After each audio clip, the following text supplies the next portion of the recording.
여권에서도 서울시장 선거를 두고 활발한 출마 움직임이 있습니다. 범 여권에서는 어떤 후보가 나오려고 하는지 한번 살펴보겠습니다. 지금 열린민주당 범 여권으로 분류할 수 있겠죠. 서울시장 예비후보를 2명이 경선을 치르기로 했습니다. 바로 김진애 국회의원과 정봉주 전 의원입니다.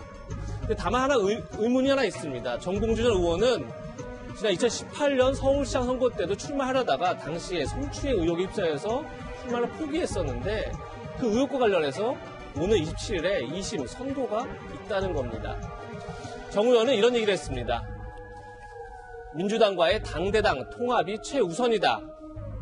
선문후사, 보통 선당후사 이렇게 표현을 하는데 아마 문재인 대통령이 먼저고 개인은 나중이다. 뭐 이런 표현으로 보이는데 선문후사의 마음으로 당대당 통합에 임하겠다 이렇게 밝힌 겁니다.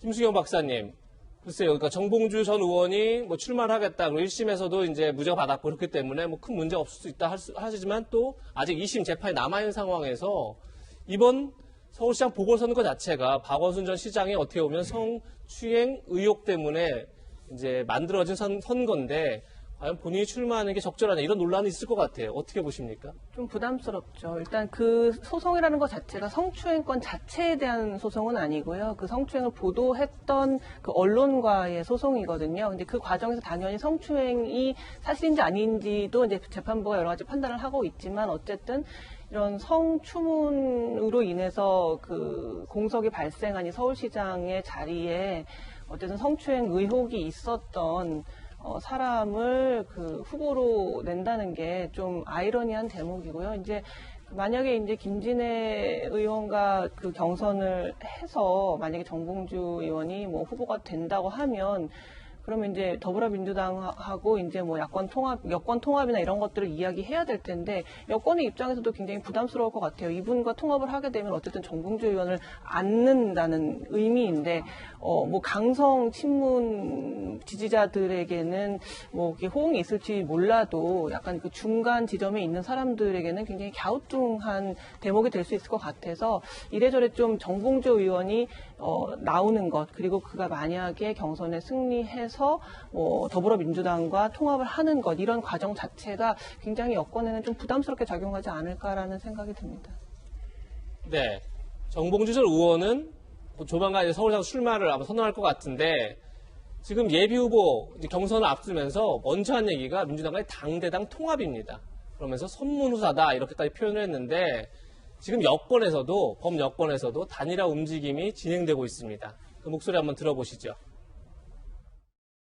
이번 서울시장 선거가 문재인 대통령의 속표를 가늠하는 중요한 선거이기 때문에 문재인 대통령을 지키자는 취지가 같은 정당의 후보들끼리 어떻게 협력할 것인가를 논의하기 위해서 모였습니다. 범민주진보 진영에서는 이런 종류의 단일화에 대해서 이미 좋은 경험이 있습니다. 이번에 저희들도 단일화에 대한 논의를 미리부터 시작을 해놓고 있어야 되겠다. 뭐 이런 생각에서 오늘 우리 아쉬운 후보들 두 이렇게 만나서 얘기를 해보려고 하고요. 네, 우상호 의원 그리고 김진애 의원, 민주당, 열린민주당 당이 다른데 일단 범여권으로 우리 단일화 같이 한번 해보자 이렇게 지금 물밑에서 이제 의견을 나눠가는 과정 속에 있는데요. 아마도 지금까지 범야권에서 굉장히 활발하게 많은 후보들이 나오고 또 단일화 논의도 많이 얘기가 되고 있는 상황인데 물론 진척이 좀 있다 없다 이건 말하기는 힘들지만 지금 범여권에서 어쨌든 처음으로 스타트를 끄는 게 아닌가 싶습니다. 김영정 의원님, 네. 나는 좀 의미 있게 봐야 될까요? 좀 지금 사실 서울시장 보궐선거 판이 네. 굉장히 여권에 불리한 거 아니냐 지금 이런 지적이 있었는데 저런 단일화 논의 이런 걸 통해서 좀 판이 바뀔 수도 있다 이렇게 좀 보십니까? 아무래도 이제 내용보다는 형식이라고 봐야 되겠죠. 야당 후보들이 굉장히 뭐 10명 정도 되고 연일 어떤 새로운 기사들이 집중된 바에 의하면 여전히 박영선 장관이 최종적으로 결정을 하지 않은 상태에서 우상호, 박주민 이 두 분만 가지고는 역부족이고 또 박주민 의원은 다소 좀 소강 상태에 있기 때문에 이와 같은 어떤 이벤트를 통해서 계속적인 자기의 이름을 알려야 된다는 측면이 있는 것 같은데 말하자면 열린민주당의 김진애 의원조차도 정봉주 의원이나 주진영 대표는 아직 안 나오신다고 그랬습니다만은 내부 후보 단일화를 거쳐서 할 것인지의 논의도 필요한 것 같고, 정작 실제적으로 보면은 어떤 박영선 장관하고 우상호 또 박주민 이 내부 단일화의 문제도 같이 가야 되고, 이번에 이상하게 오세훈 전 시장도 그렇고 당 대 당의 어떤 통합적인 어떤 연합 혹은 후보 단일화 논의에 앞서서 개별 후보들끼리의 말하자면 논의가 앞서간다는 측면에서 좀 그게 특징일지, 그건 좀 어떻게 봐야 될지는 모르겠습니다. 아쉬운 점은 정의당이 이 논의에 참여하고 있지 못하다라고 예. 하는 것이 범야권 단일 후보라고 하는 어떤 이미지 상에서 한계가 있다. 민주당의 경우에는 그런 부분도 좀 어떻게 극복할 수 있을 것인가가 과제다. 그렇게 보고 예. 있습니다. 지금 김영주 전 의원께서는 정의당까지 같이 하는 단일화 논의가 이루어지지 않는 게 한계라면 한계다 이런 지적을 하셨는데, 김연아 비대위원님, 또 이제 상대 당, 상대 진영에서의 후보 논의도 굉장히 이제 관심 있게 보실 텐데, 지금 뭐 아직 박영선 장관께서는 아직 출마 선언하지 않은 상태지만 지금 우상호 의원, 그다음에 열린민주당 김진애 의원 등이 단일화 논의를 시작했고 범여권도 지금 이렇게 꿈틀꿈틀 되는 것 같아요. 어떻게 지켜보고 계십니까? 네, 뭐 후보가 많이 나오면 좋죠. 그래서 경쟁적으로 공약들을 만들면 좋은 일이라고 생각이 됩니다. 근데 저는 열린민주당의 이런 출마 선언을 보면서 이게 이렇게 순수하게만큼은 받아들여지지 않습니다.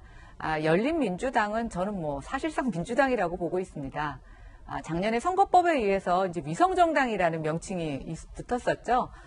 저희 국민의힘도 과거에 미래통합당, 미래한국당 이래서 비슷한 비례의원만 뽑는 정당을 만든 경험이 있고요. 그거하고 똑같은 것이 이제 지금 열린민주당인데, 저희 쪽에서는 이제 이게 통합을 해서 하나의 정당으로 만든 반면에 지금 민주당은, 열린민주당이 그대로 살아 있습니다. 그러나 국민들은 다 아신다고 생각합니다. 그냥 민주당이죠. 결국 지금 민주당 안에서 후보들이 경쟁적으로 출마 선언을 하는 것으로 보고 있고요. 다만 이제 저렇게 지금 제기되고 있는 후보들 중에서 뭐 지금 야당의 어떤 그 선호도를 보이는 후보들보다는 조금 열세 있는 부분들이 있어서 아직 본격적인 레이스는 시작되지 않았다라고 생각이 되고요. 이제 후보 등록이 이제 시행이 되면서 국민의힘에서 어느 정도 이제 경선의 레이스에 올라가게 되면 이제 여러 가지 공약도 나올 것이고요. 또 그렇게 되면 그 두 진영 간의 공약 대결, 또 공약 경쟁을 통해서 조금 더 이제 국민들이 마땅한 시장 후보를 고르시는데 좀 가시권에 들어올 수 있는 내용들이 드러나지 않을까 이렇게 생각이 됩니다.